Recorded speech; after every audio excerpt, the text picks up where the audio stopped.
Madden holiday is here and we will play all night. Calling sick and sound sincere, in tackles will delight. The fridge is packed with drink and meat, the taste of victory sure is sweet.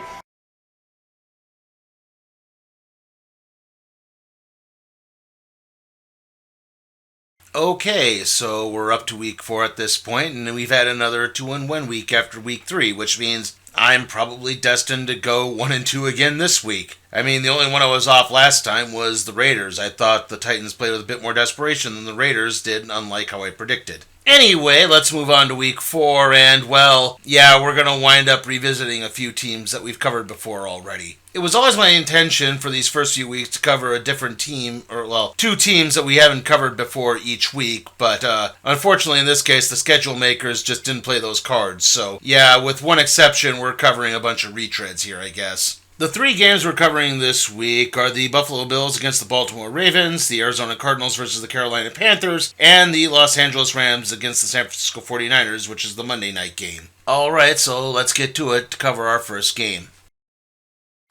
Mickey Mantle. I want my maple. Johnny Unitas. I want my maple. Oscar Robertson. I want my maple. Ray Nitschke. I want my maple. Will Chamberlain. I want my maple. Mapo, the delectable oatmeal that heroes cry for. It comes in flavors, and now it's making the bowl. Don Meredith. I want my maple. I want it. I've been known to get a little hot under the collar. But I'm really excited about Fry's Pro Football game. Went up to $1,000. Just pick up a ticket at Fry's. Watch the game Monday night. Sit back. Relax. Just check the final score. If your ticket matches, you win. And don't forget Fry's Super Bowl sweepstakes. Pair of free tickets every week. Come into Fry's and win.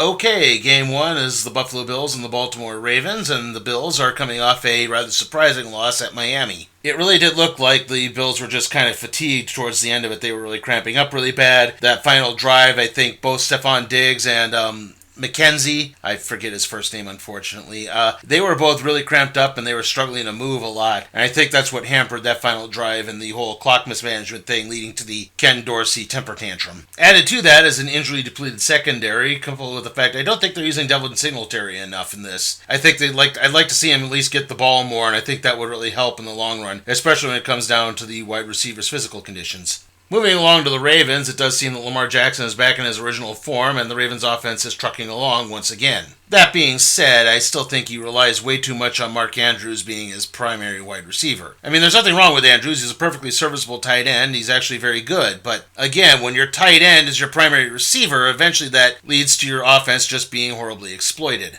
Added to that, the Ravens' defense is pretty questionable. I mean, okay, Miami's offense was proven to be high-powered enough that the way they struggled against them seems to make a lot of sense now, but they also struggled quite a bit with the Jets and the Patriots. Neither of them have that good an offense. In fact, I know that Patriots score looks a little lopsided, but that game was a lot closer than you think. Baltimore pulled away towards the end. Overall, I think the Bills' offense is just too high-powered for the Ravens' defense in its current shape, so yeah, I expect Buffalo to bounce back and get a very healthy victory here. Competition Jaguar, Mercedes, Ferrari, BMW. I'm talking about some great cars. I mean great. But none of them is America's #1 import. You know who's #1, don't you? Toyota. So take it from the old coach. Instead of a Rolls, get yourself America's #1 imported car. And with the money you save, heck, go out and buy yourself a nice house. Coming your way at 4 o'clock Eastern Time, the New Orleans Saints, off to one of their best starts ever, take on the Rams in Anaheim. Elsewhere, it's the Phoenix Cardinals challenging the Cowboys in Dallas. The action starts at 4 Eastern here on CBS. This is CBS.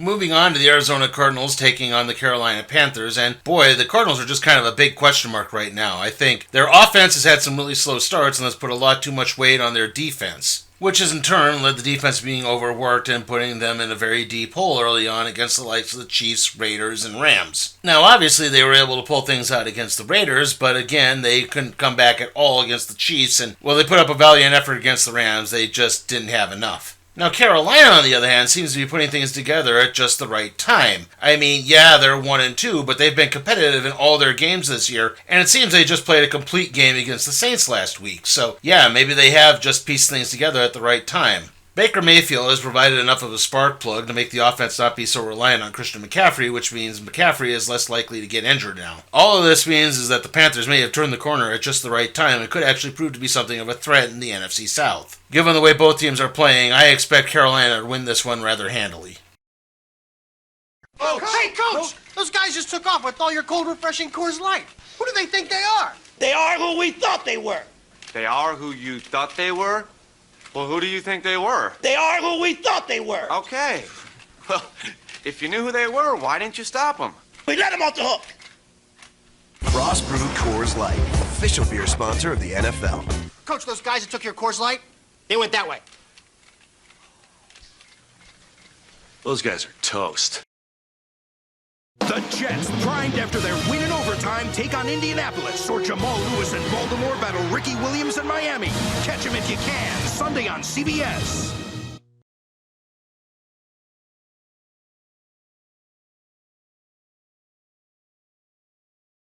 Lastly, we have the Monday Night Football contest between the Los Angeles Rams and the San Francisco 49ers. The Rams seem to have appeared to have righted the ship since their Week 1 flop, and the defense is playing good and the offense has really rebounded. Cam Akers is coming off a strong performance against the Cardinals, and it seems that that's going to help shoulder some relief off of Matt Stafford, who seems to still be weary from his elbow injuries. And in turn, that has led to a high offensive efficiency, coupled with some defenses that are really playing lights out, except for that fourth quarter against the Falcons, but still, they've been playing pretty well.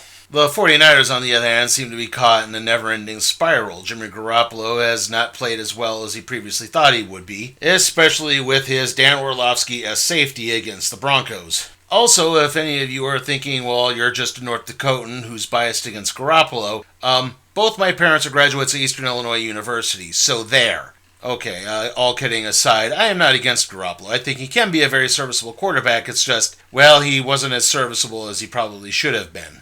That being said, the 49ers did sweep the Rams last year and did push them to the limit in the NFC Championship game, so they have played pretty well against their heated rivals from the NFC West. So there's always a chance there could be an upset in the brewing. That being said, it looks like the 49ers defense is a trifle bit banged up, so I don't know if that offers too much hope.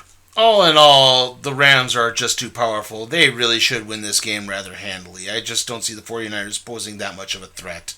Anyway, I'm going to have to go over a major portion of the schedule right now. The next video up should be the recap and review for Hocus Pocus 2. If you're wondering what's the deal with Star Wars Andor, I'm going to be doing those in 3-episode chunks because Disney Plus released the first 3 episodes at once. I'm not angry there. It was kind of at the end of my breath. Anyway, She-Hulk is going to be the last, I believe, 4 episodes. Well, maybe it's 5 episodes. It's episodes 6 through 9.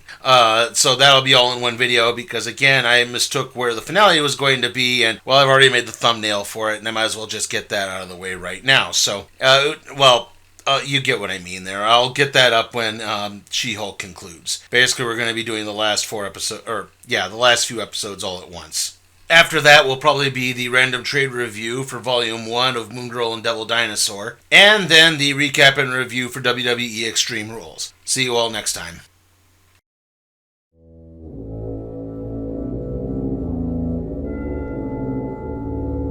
Hey guys, remember that you can support my work at patreon.com/sleepytimeforcat productions. Also, remember to like, comment, share, subscribe to my channel, and ring that notification bell so that way you can be alerted to further videos.